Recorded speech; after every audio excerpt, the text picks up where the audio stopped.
Hi, welcome to Ken's Games Collection, and coming in at number one for my top 10 games of all time, Uncharted 2 Among Thieves. What an incredible game this was. I remember seeing the world premiere trailer. That was back on 18th of December 2008.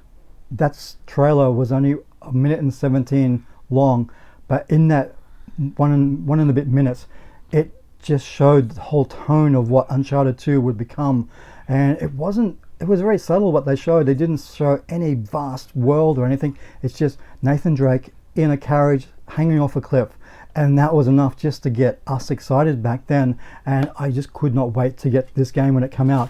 Now, what's really interesting with the whole Uncharted series was where it all came from. You got to remember, Naughty Dog was working on games on the PlayStation 1, the Crash Bandicoot game. Then on PlayStation 2, it was the Jak and Daxter series. So I was thinking, okay, within PlayStation 3 with the hardware, I thought there was going to be maybe a Jak 4 or something like that, but I never saw them going down the road of a more realistic, stylized game. And this is what this is. It's very realistic, it's gritty, but it's also got these lush environments, which was a novelty for us back then, because up until then, I think in the PlayStation 3 era, there was so many games. It was all dark and gritty and just grey, browns. It wasn't these jungles, and that's what appealed to me with the first game.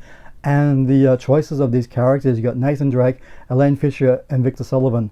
Nolan North, Emily Rose, and Richard McGonaghy were perfect in those roles, and they brought so much to these characters. And that's where a lot of the charm of this series lays, is in those characters, and support characters would come later in the other games. And that's for me where a lot of this charm is in those characters. And just every time there was a new Uncharted game out, you just couldn't wait to hear those voices, those familiar voices.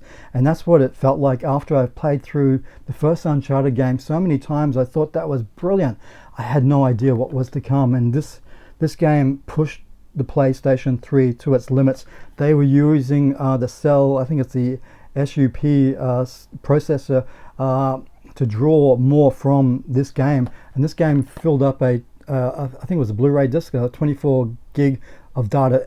They just jam-packed everything they could into this game, and the story in this game was fantastic. The Lost City of Shamala, and after the Chintamani Stone, and it just was one hell of a ride.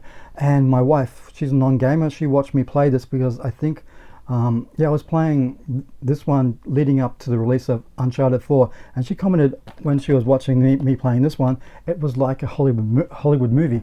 And that's what it felt like. It really feels like you're playing this Hollywood movie with all these set pieces. And what was incredible about it, compared to the first one, I think there was one moment in the first one where they did something. I think Nath is hanging off a cliff, he shoots out of the Jeep, and that Jeep comes, blows up and comes rolling towards him. And that was the only moment in that game they could achieve that.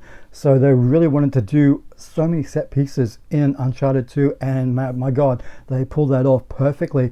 I remember vividly playing this level where you're in the building, you're fighting these enemies, there's gunfire everywhere, and this building is collapsing on you. So that was like, oh my God.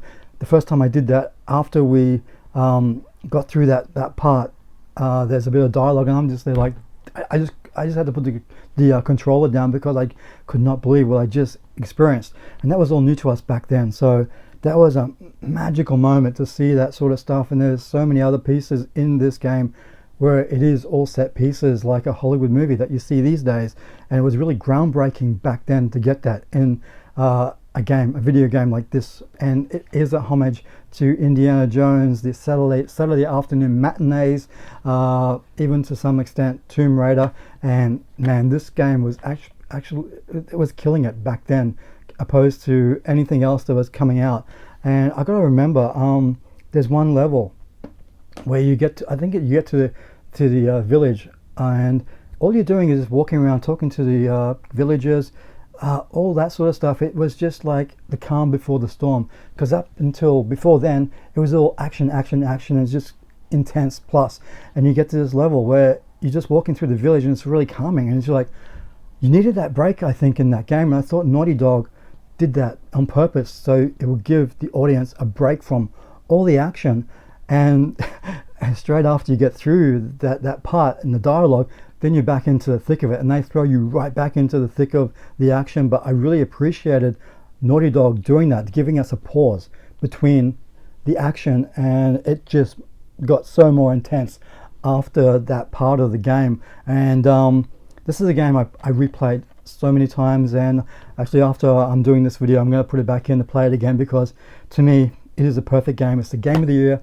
It was, I think, like 200 plus game of the year awards it's won, and to me it's the best in the series. It's got the best writing, it's got probably some of the best action. The dialogue alone is brilliant. Nolan North, you got to give credit to that guy for embodying Nathan Drake, and it was just incredible to play this one.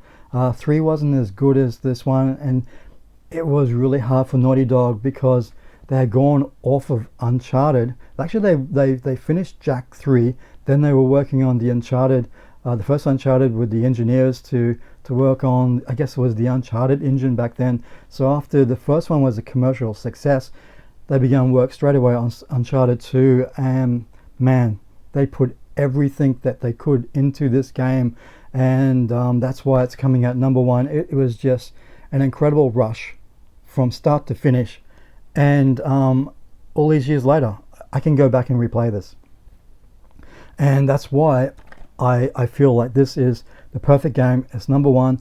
It is Uncharted 2 Among Thieves, a fantastic game by Naughty Dog. They captured magic with this game, I feel, and you could say that no game is worth a perfect 10, but in my eyes this is a perfect 10. So that's it. That is my top 10 games of all time. This is an incredible game. Prove me wrong. Until next time, bye.